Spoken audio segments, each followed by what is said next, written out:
ఇగో ఆనిఫ్కు Telugu Telugu varsity కీర్తి పురస్కారం. ఆనిఫ్కు Telugu varsity కీర్తి పురస్కారం. వచన కవితా విభాగంలో ఎంపిక. వివిధ రంగాల్లో 48 మందికి పురస్కారాల ప్రకటన. మహాపత్రిక సాహిత్య పేజీ నిర్వహిస్తున్న అనీఫ్. ఈ పత్రికే మనం చదువుకుంటున్న పత్రిక మహాపత్రిక. ఈ మహాపత్రికకు ఇగో ఈ కోల్యాగా ఏం చేస్తుందయ్యా అంటే మహాపత్రిక సాహిత్య పేజీ నిర్వహిస్తున్న అనీఫ్.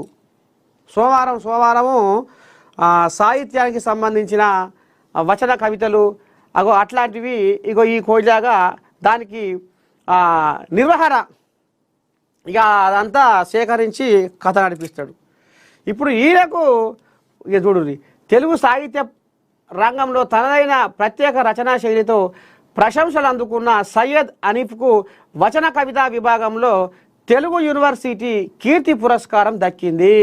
ఈ పురస్కారంతో పాటు 5,000 రూపాయల చిల్లర కూడా గౌరవంగా ఇవ్వబోతున్నారట. ఇక చూడుర్రి ఎట్లా మధ్యలో మొత్తం పోతుందో చూడుర్రి. ఇక నిన్న మనం ఇక మీ నర్సయ్య తాత బిగ్ బాస్ అగ్ని పరీక్ష దాకా పోయిండు. ఈయన మొత్తం మోగుతుంది. మరి ఇప్పుడు నేను మహా దూసుకపోతుంది మొత్తం రామబాణం లేక.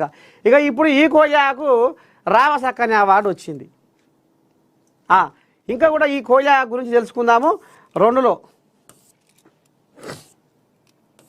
ఇగో వివిధ రంగాల్లో విశేషమైన కృషి చేసిన 48 మంది ప్రముఖులను ప్రతి ఏటా తెలుగు విశ్వవిద్యాలయం కీర్తి పురస్కారాలతో సత్కరిస్తుంది. విశ్వవిద్యాలయం ఉపాధ్యక్షుడు ఆచార్య వెల్లండ నిత్యానందరావు అధ్యక్షతన ఏర్పాటైన నిపుణుల సంఘం ఆయా రంగాల ప్రముఖులను పురస్కారాలకు ఎంపిక చేసింది. బుధవారం ఎంపికైన వారిని ప్రకటించారు. వచన కవితా విభాగంలో సయ్యద్ అనీఫ్కు తెలుగు విశ్వవిద్యాలయం కీర్తి పురస్కారం దక్కింది. అనీఫ్ మహాపత్రిక సాహిత్య పేజీని నిర్వహిస్తూ తన సాహిత్య నైపుణ్యాన్ని అద్భుతంగా ప్రదర్శిస్తూ ప్రశంసలు అందుకుంటున్నారు. వీరికి తెలుగు విశ్వవిద్యాలయం నాంపల్లి ప్రాంగణంలో త్వరలో పురస్కారాలు అందజేయనున్నట్లు రిజిస్ట్రార్ ఆచార్య కోట్ల హనుమంతరావు ఒక ప్రకటనలో తెలిపారు.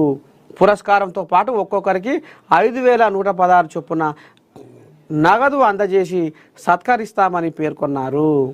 అనీఫ్ కవితా లోకానికి కొత్తేం కాదు. ఇక ఊరు నిద్రపోదు, ముక్త, పడమటి నీడ, నాది దుఃఖం, వీడని సందేశం, వీడని దేశం, నాది దుఃఖం వీడని దేశం కవితా సంపుటులు వెలువరించాడు. ఒక సుకుమార వాక్యం చాలు, ఓ గట్టి హగ్గు చాలు ఈ ప్రపంచాన్ని జయించడానికి అనే పాజిటివ్ దృక్పథం గల